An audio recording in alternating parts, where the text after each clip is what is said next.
All right. Well, good morning, guys. Hope you're doing well. So Pastor Scott is on a trip to California right now to do memorial for a family member. Should be praying for him, but that means I get the opportunity to spend time with you guys today, which is always a blessing and an encouragement in my life. So if you have your Bibles, please flip them open to Psalm chapter 1 and verse 1. I'm still getting used to the 30-minute sermon thing. This is my first time trying. So the first service didn't go very well. I didn't make it through much of what I had planned. Second service went a little better, but you guys will probably get the best one. I think I'm learning how to get it together. So good job in sleeping in today. But anyway, if you haven't made it there yet, that's okay. We'll have it up on the screen. But let's read through this, and we'll pray and get into it. Psalm 1, verse 1, Blessed is the man who walks not in the counsel of the ungodly, nor stands in the path of sinners, nor sits in the seat of the scornful, but his delight is in the law of the Lord. And in his law he meditates both day and night. He shall be like a tree planted by the rivers of water, that brings forth its fruit in its season, whose leaf shall not wither, and whatever he does shall prosper. The ungodly are not so, but they are like the chaff which the wind drives away. Therefore the ungodly shall not stand in the judgment, nor sinners in the congregation of the righteous. For the Lord knows the way of the righteous, but the way of the ungodly shall perish. Let's pray. Father, we thank you so much for your word, how it instructs and guides us. We pray and we ask you right now that you would fill us with your spirit, that you would encourage us and help us to understand exactly what your word means, that we might be able to grow in our love and affection for you as well as the love we have for others. In your name, amen. So, this sermon will intentionally, however, be something that I'm not going to fully complete. And the reason why is because I want you guys to be able to come home and having this maybe a little bit of a different perspective on this psalm and the book of Psalms as a whole, and to be able to go through these things and meditate on them in your own time. But at any rate, let's get into this psalm as a whole, though. There are many layers to this psalm, many ways to look at it, many ways to understand it. The way I'm going to be approaching it this morning is I'm going to be approaching it as a prelude to the rest of the the rest of the chapters of the Psalms. So the book of Psalms, it's also called the Psalter, was the hymn book of the ancient Israelites. So those of you guys who've gone to more traditional churches, you know what I'm talking about. You go to more traditional churches, you sit in the pews, and they have these books in front of you. They have the Bible, and they usually have this thick book called the hymn book. And the hymn book contains all these different songs. And they'll be like, hey, turn to this page. You all turn together, and then you sing the same song together, right? That's the hymn book.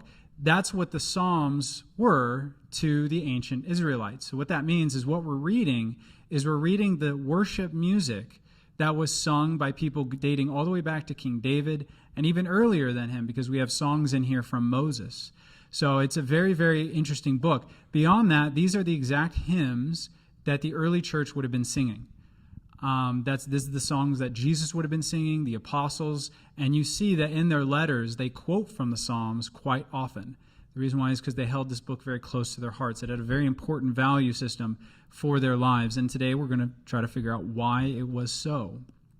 So if Psalm 1 is meant to be understood in the context of the rest of the Psalms, what we should expect from it is it's going to help us understand how to read the rest of the Psalms in this book. It's going to give us a framework for how to understand them, how to bring them into our lives, and how to grow as a result of them. Now, at its core, Psalm 1, if I was just going to take it as a singular psalm, though, Psalm 1 gives you the distinctions between the blessed man and the ungodly man.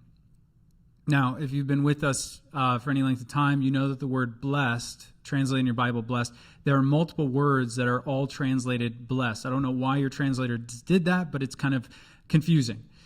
But one word for blessed means to praise. You can bless someone by praising them or worshiping them. Sometimes the people bless God. That's what it means. Other times, blessed is used to mean favor, right? God blesses us. That means that he has favor on us and he cares for us. The third word, which is the word that's used here, is a word that means intrinsically happy. So in the Greek, it's the word makarios, and in the Hebrew, it's the word esher, which is where we get our word Asher, right? So Asher, the tribe of Asher, if you've ever met anyone named Asher, that's where his name comes from. That's the root word.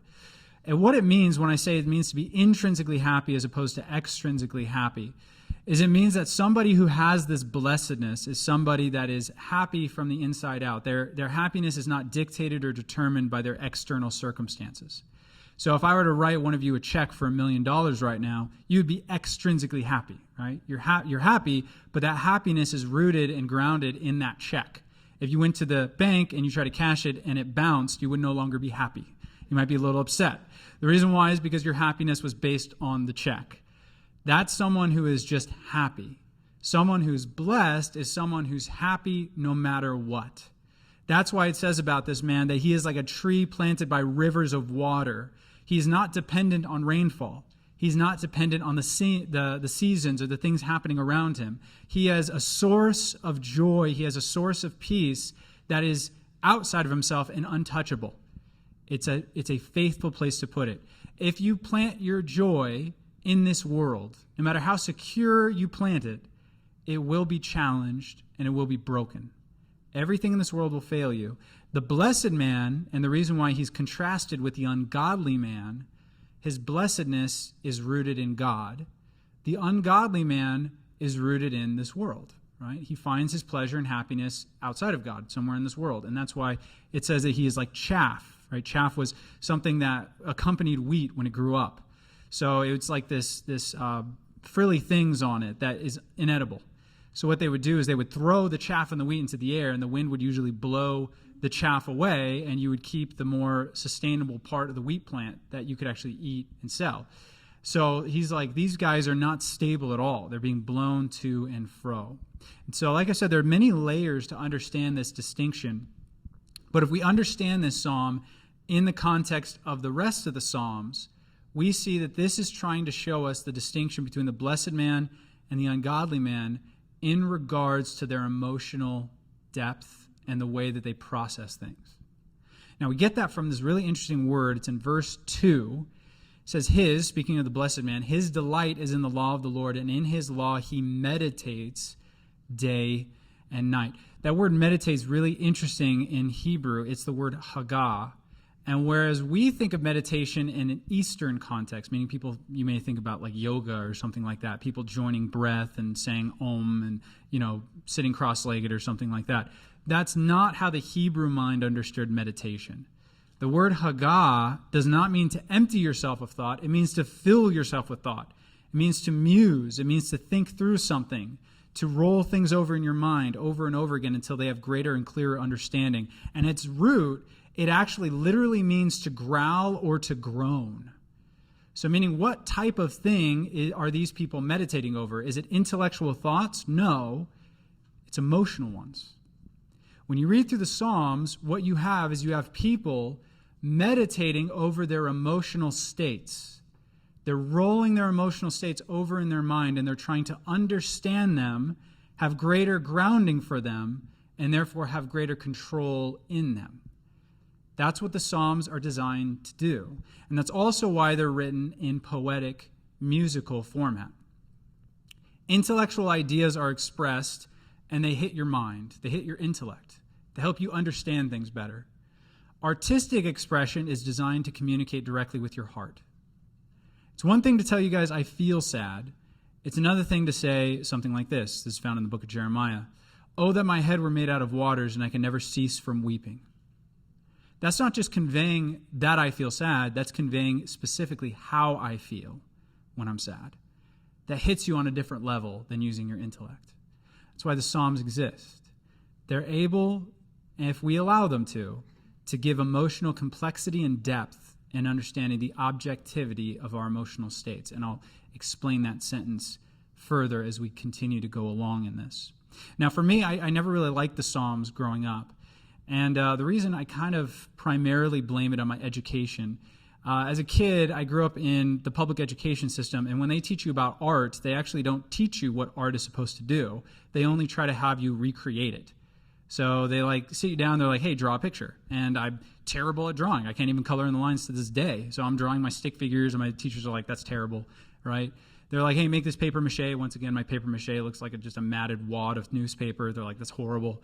They're like, hey, sing in the choir. I'm tone deaf. They're like, that's horrible, right? So I'm just being critiqued on my ability to create art.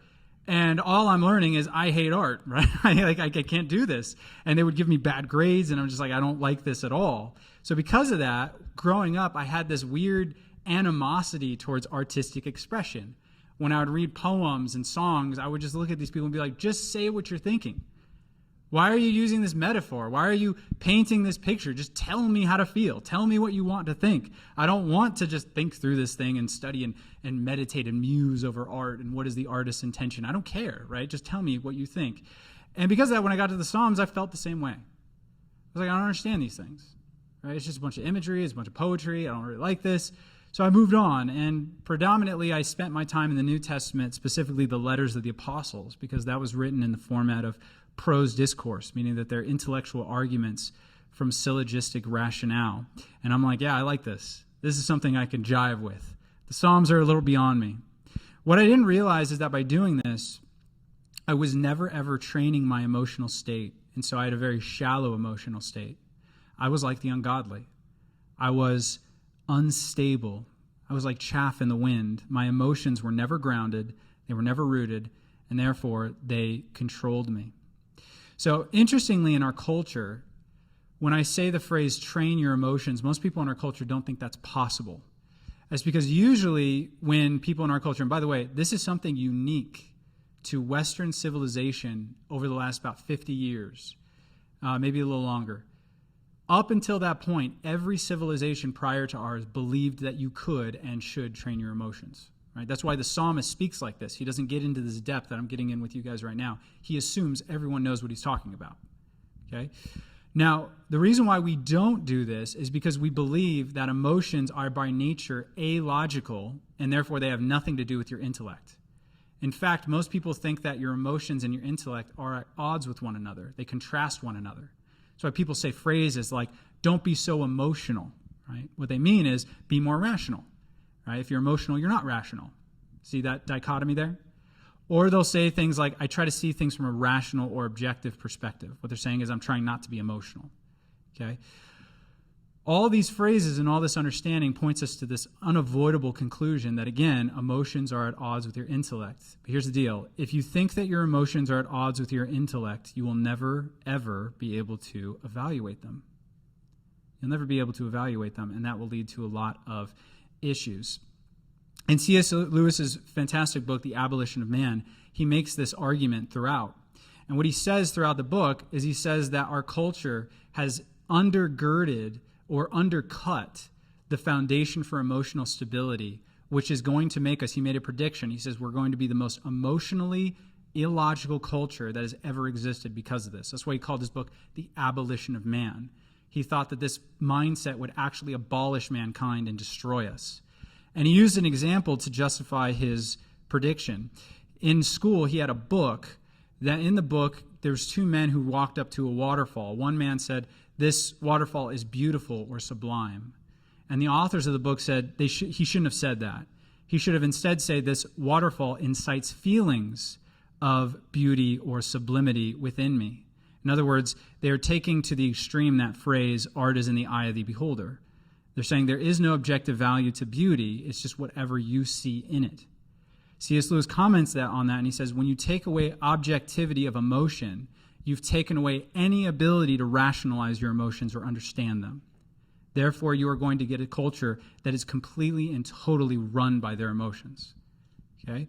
Now, what he says is, when someone goes up to a waterfall and they say, it is beautiful, they're not making a subjective claim about their own feelings. They're making an objective claim about the waterfall itself. What they're saying is, this waterfall is beautiful whether or not I or anyone else realizes it. If you went to that waterfall and said it's ugly, that just makes you wrong, in other words. Right? There's an objective value to that waterfall that is meant to be understood. That's why the psalmists speak the way they do. They do not say things like, praise the Lord if you feel like it. God is worthy if that's your truth. They don't talk that way. They seem to believe that God is beautiful, glorious, and worthy regardless of how you see him. And if you want to be in line with reality, you must learn how to train your emotions to be in line with reality. So before we get into how to do this, I'm going to defend my premise that there is a desperate need to do this. There's a really great need to train your emotions. I'll give you three basic reasons. The first one is the supremacy of the heart. Proverbs 4 verse 23 says this, "Keep your heart with all diligence, for out of it spring the issues of life." It's a very interesting statement for Solomon to make. Solomon was one of the most intellectual men who has ever existed. And he's writing the book of Proverbs to help us understand wisdom. But right in the beginning, in the introductory section of the book, he makes this wild statement that your heart is where all of life's issues spring from. If the heart and the mind were at odds with one another, he wouldn't have said this.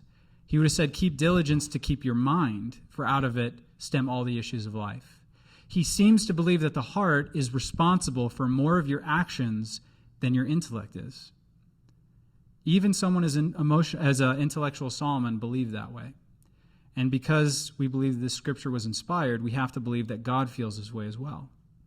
Your emotions are responsible for more of your actions than your intellect. Take, for instance, the addict. Does the addict do his drug of choice because he intellectually thinks it's what's best for him? No. It's because it feels good.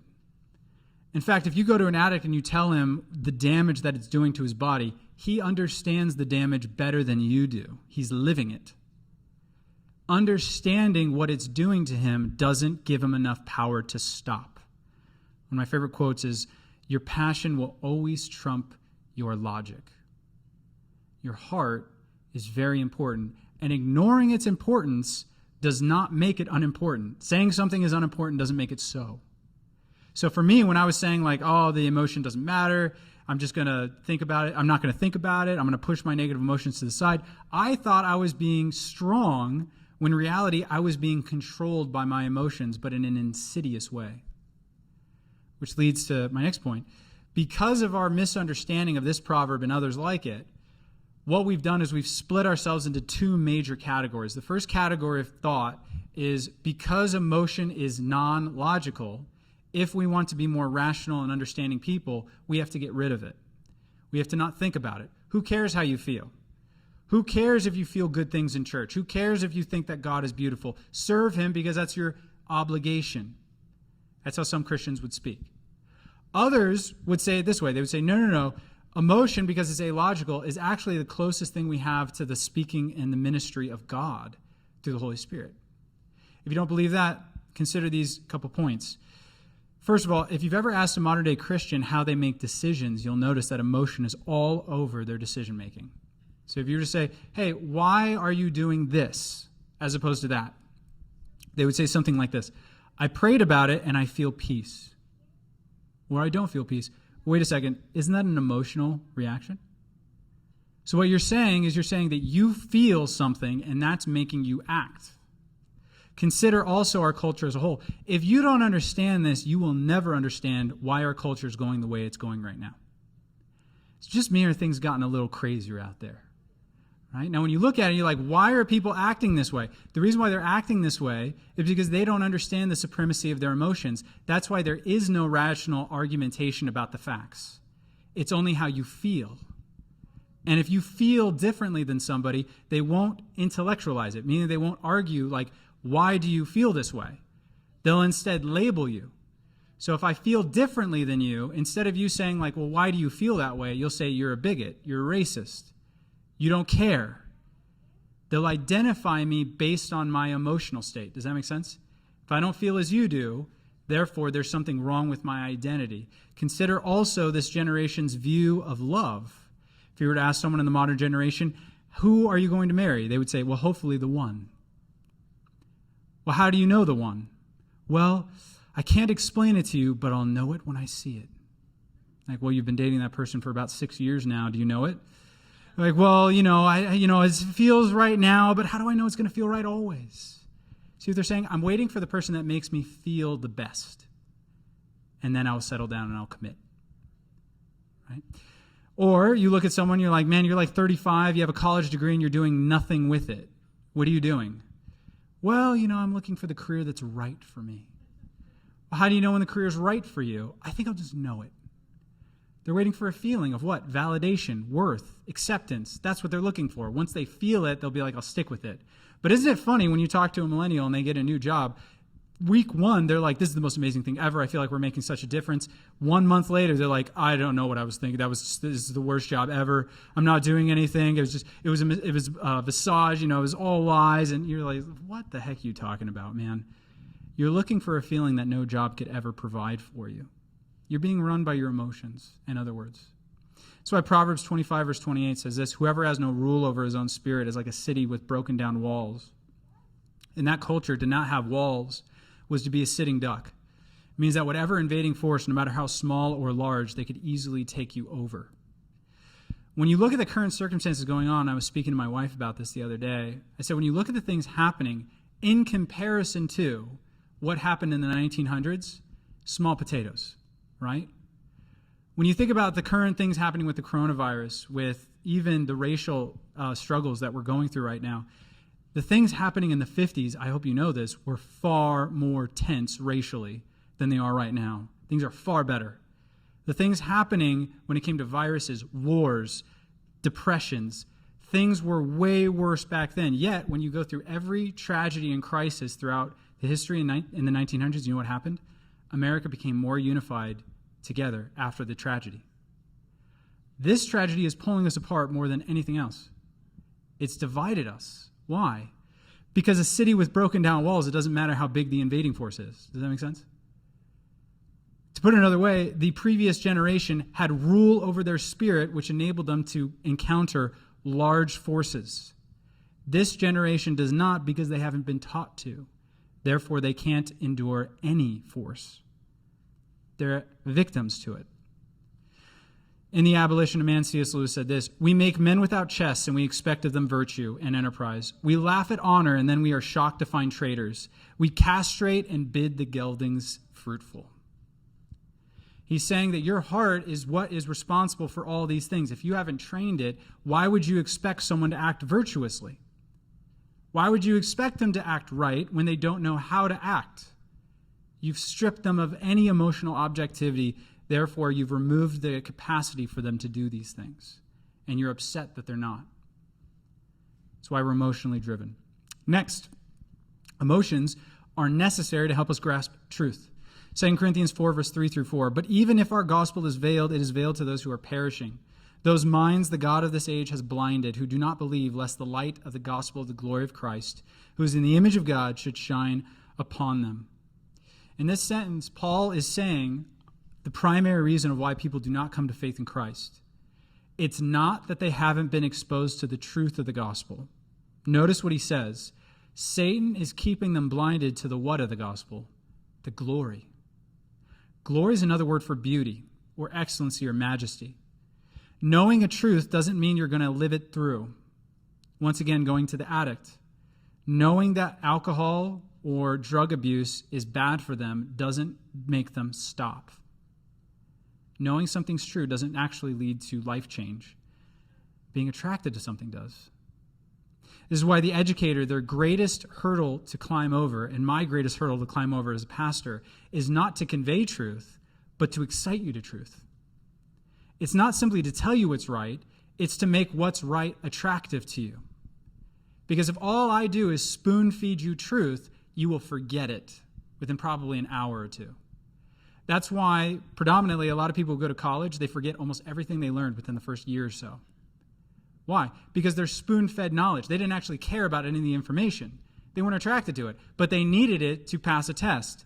Now that the test is passed, they don't need it anymore, so they lose it. In school, they did an interesting experiment with us. They told us to read 2 articles. One they gave us, the other they said, choose for yourself. The one they gave us was only about a page and a half, and I forgot it like the second I read it. I think it had something to do with taxes or something like that. I don't know. But it was boring, and I forgot it immediately. The second article I read was about 7 pages long, and it had to do with video games. Not only did I read it, but I was able to recall what that article was about for the next couple months. Why? It wasn't the length. It wasn't the depth. It was the beauty. One article I cared about, the other article I didn't. This is why, by the way, Jesus taught in parables. When disciples asked him why he did this, they said the same thing. Just say plainly what you mean, Jesus. right? They asked him simple questions, and he goes off about birds for like 10 minutes. They're like, what are you talking about? Like, why can't you just tell me yes or no? Jesus answers them, and he says, it has been given to you to understand the keys to the kingdom of heaven. But for those who do not understand, hearing they will not understand, and seeing they will not see. What's he saying?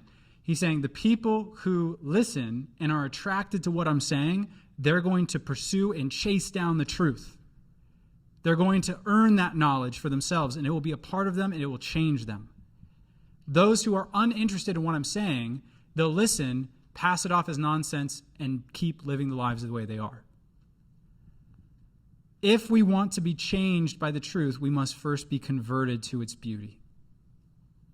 Simone Weil, who was a philosopher, lived in the 19th century, very wise woman, she said this, beauty captivates the flesh in order to obtain permission to pass right into the soul. What she means is that if a truth captivates you, not just makes you think that's true, but it captivates you, it enables that truth to pass right into the soul, to be a part of you. Here's the danger of that. Did you know that people are emotionally communicating with you every day? Every time you turn on the radio, did you know that that's what's being communicated to you is emotion? When you turn on the news, when you watch movies, the culture is constantly communicating with you about how to feel. They're not just talking to you about emotions or thoughts, they're telling you how to feel. The person who doesn't know how to train their emotions is unknowingly being converted to thoughts and feelings that they themselves never came to in their own intellect. They just feel certain ways. Have you ever had a conversation with your kids and you're like, how did you come to that conclusion? Why do you think that way? You know why they think that way? It's because it passed right into their soul. The example I usually give people is beer commercials, right? When you watch a beer commercial, what do you have? You don't have anyone standing up and being like, this is why our beer is the best, and give you intellectual facts, right? We have this many hops. This is the percentage of alcohol, right? It tastes really good, right? That's not what you have. What do you have? You have a video of people partying and have a good time. You have good-looking people engaging with each other, right? That's what you have. What's happening is insidiously, without you even knowing it, an ideal about alcohol is being fed to your soul, bypassing your intellect. That is that alcohol, drinking alcohol, will give you that lifestyle. You don't even realize it's happening, but it happened. The person with untrained emotions, it will always happen to them, and they will be sitting ducks for propaganda. Next, trained emotions are the only thing that can help you change. 2 Corinthians 3, verse 18. We all, with unveiled face, beholding as in a mirror the glory of the Lord, are being transformed into the same image from glory to glory, just as by the Spirit of God. What Paul is saying here is he's saying, what transforms the Christian? Is it obedience? Is it submission? Is it obligation? Is it fear? No. Glory. The person who is captivated, that's what the word behold means, by the way, to be captivated by. The person who is captivated by the glory of Jesus is becoming like him. Whatever you hold as most captivating in your life is what's transforming you the most. Do you know that? The things that you find most attractive are the things that are actually moving your life. Once again, the addict. The addict may know what's right, but what's transforming him the most is what he finds most beautiful. And no matter how rotten the come down is, the high is too good to leave. You see, the example I usually use is physical fitness.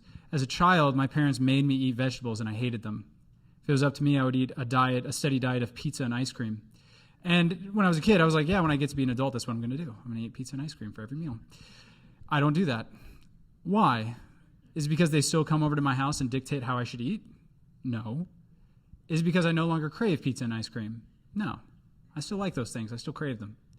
Is because the beauty or the glory of being physically fit is better to me than eating and indulging my flesh. That's what's giving me self-control. To put it another way, as you encounter greater beauties, you learn how to suppress lesser beauties and therefore control your actions. That's how it works. Until someone encounters that beauty, though, and sees it for themselves, they will never be transformed by it. You can tell someone all you want about the beauties of being healthy. It doesn't mean it's going to impact them one iota. They have to feel it. Why do you think in the Psalms it says, oh, taste and see? that the Lord is good. It doesn't say, oh, believe that the Lord is good. Oh, just reckon that the Lord is good. Oh, taste. What is taste? Experience that God is good. Taste it. Next, how do we train our emotions? So given all that, given the whys, how do we do this? Number one, you have to understand that there is an objective way that you ought to feel. C.S. Lewis in his book, The Abolition of Man, he talks about his feelings towards children, and he says, I never really liked the company of children, but because I believe in objective values, I believe that's a defect in me, not the children.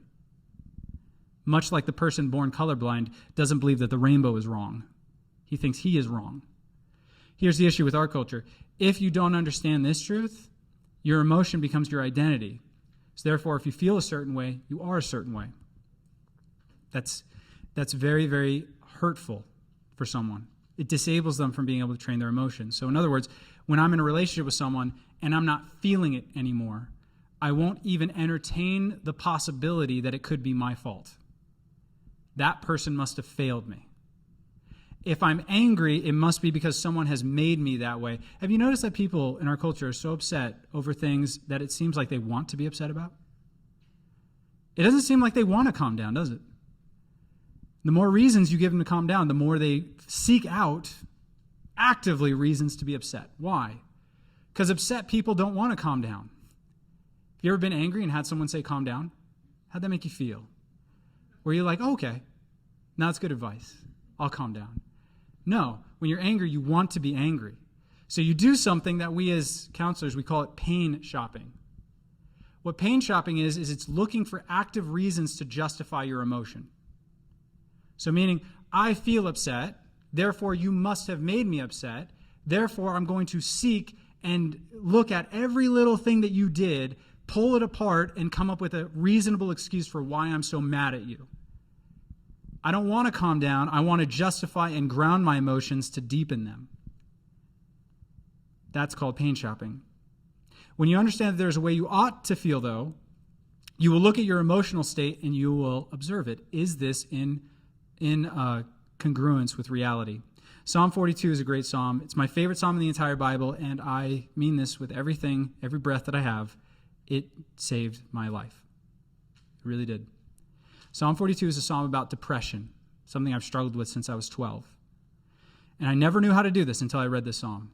In Psalm 42, he says this, Why are you downcast, O my soul? Why are you disquieted within me?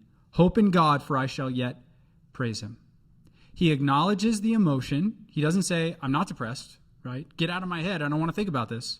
No, the entire psalm is him thinking about, meditating about how he feels and why he feels that way. But then he says this, but I should not feel this way. I do, but I shouldn't. He's making an objective claim about his emotional state. Does that make sense? Now, some people are offended by that. They're like, don't tell me how to feel. Well, if there is no objective value to emotions, you're right. I can't do that. It is only your truth versus mine. But if there is objective truth to emotions, that means that you ought to try to control your emotions. There is a right way to feel and a wrong way to feel given the circumstances that are surrounding you. It's one thing to feel like your life is worthless and has no meaning. It's another to believe that that's actually true. It's one thing to believe and to feel like nobody would actively miss you if you were gone. It's another thing to really believe that that's true. If you don't know that your emotions might not be accurate, they will take your life. Guaranteed. You have to learn how to look at your emotions objectively and say, I am feeling this way, but that doesn't mean it's true. That doesn't mean it's who I am. That's why so many Christians are afraid to admit bad emotions. They don't want to admit about thoughts that they have and feelings. Many of us have had suicidal thoughts, but we're too terrified to admit it. Why? Because we think that it identifies us.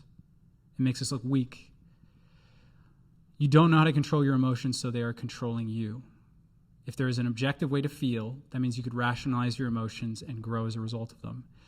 Your brain and your heart are not at odds with one another. They were designed by God to work symbiotically, much like your mind and your heart are designed to do the same thing, right? The brain in your body functions in a certain way, and your heart functions in a certain way to keep your physical body alive. The mind without the heart is useless. You will die without it. And the heart without the mind is equally useless. You will die without it. They complement one another. The person who understands this concept, when they feel an emotion, they will immediately pull that motion up into their minds to try to rationalize it and figure it out, which will deepen the emotion and send it back to the heart. It becomes a circle. They will also take an intellectual property and they will say, is this property attractive? Is it beautiful? They will move it into their heart, which produces greater passion and move it back into their minds. It's a symbiotic relationship. If you don't do this, something will hit your heart and it will stay there. You'll never rationalize it. It will control you. Something will hit your mind and it will stay there. You'll never become attracted to it, so therefore it won't change you. Your mind and your heart were meant to work in tandem with one another. By the way, this is why we like watching shows that have judges. Have you ever noticed that? If art was purely subjective, why do people judge it? Why do people judge singers if it's purely subjective? You'd be like, well, I liked it, but no, it doesn't mean anything. You want to know why? Because art is not as subjective as people are making it out to be. When someone is playing music, they are hitting specific notes. Music is set to the very, very concrete language of mathematics. There is correct, there's right and wrong notes to hit. So even if you could say, that's not my style, you at least have to say, I hear what they were going for. Right? They did hit the right notes. They did do the right thing. That was objectively good. When you listen to someone give reasons for why you feel a certain way about art, it deepens your appreciation for it. It doesn't steal from that. So meaning that when you hear someone sing, any amateur could tell you that something sounds good. I could tell you something sounds good. I can't tell you why it sounds good, though. The experts are necessary for that. They can go and be like, the reason why it sounded good is because they hit these notes. They went in this scale. They went through this type of routine. That's why it sounds good. And you're like, wow, that's really cool, right? It deepens your appreciation. When you understand that symbiotic relationship, you will roll your emotions over in your mind and it will make things better. Next, focus and effort are required in thinking through your emotions. So, one of the greatest wars that Satan is fighting against our culture is not a war of truth, it's a war of concentration and attention span. If Satan can make us so distracted as to never give heed and attention to the things that really matter, it doesn't matter if someone knows something is true, they may never get around to actually thinking about if it's true. So you have this certain property that I'm trying to describe you guys, the ability to train your emotions. It takes time and concerted effort. If you notice in the Psalms, these people are running through their emotions, but they are thinking through them. They're not just saying, I feel sad. They're giving reasons of why they feel sad. And also notice that it's sent to musical language. To write a song means that you have to linger in an emotion for hours. Right? You have to really think through it. You have to set it to poetic imagery. You have to set it to meter. You have to set it to rhyme. There are things you have to do to take a thought and turn it into art. These people didn't just have the emotion and let it go. They meditated on it, which enabled them to give birth to this music. That requires time and effort. Your prayer life is how you do that. Most people don't know how to pray because they've only heard how to pray to ask for things. Half of prayer is meditation. It's thinking through your emotional state before God, but that requires time. What I always encourage people to do is, since you are in a culture that is so saturated by distraction, try just to spend 5 minutes with no distractions. No phone, no television, no ambient noise whatsoever. Just sit in silence and try to think for 5 minutes about something. The first time you try, I guarantee you your mind will wander. You won't be able to focus. But if you keep exercising your attention span, it will grow. You have to give God the requisite time in order to grow in your emotional stability. Finally, it's based on the company that you keep. Notice the first couple verses describe this blessed man as not walking in the counsel of the ungodly, not standing in the path of sinners, not sitting in the seat of the scornful. This is about the company he keeps, isn't it? It's the counsel he's listening to. It's the path he's standing on. And the word sit, by the way, means to make your home somewhere. It's the place he's making his home. In the book 1984, there's a really interesting part. It's about a totalitarian regime. And there's a really interesting part where they had this thing called daily hate. And they would turn on a screen and propaganda would play across the screen and people would just yell mindlessly at the screen. It's daily hate. What it is, in other words, it's trying to, using propaganda to move people's emotions to feel whatever the government wants them to feel. Did you know that we have daily hate in our country? Did you know when you're turning on the news, there are people telling you what to hate and how to hate it? If you don't understand that, like I said, they're going to win. You're going to hate just what they hate. Not because you've thought it through, but because you are sitting in the seat of the scornful. It's where you've made your home, and you don't even realize it. There's a reason why God intended emotion to be processed in a community. I don't know if you guys have ever had this experience, but have you ever said something out loud, and the second you said it out loud, you were like, wow, that's true, I never knew that. God designed your brain to be able to process things via expression. That's how he designed us.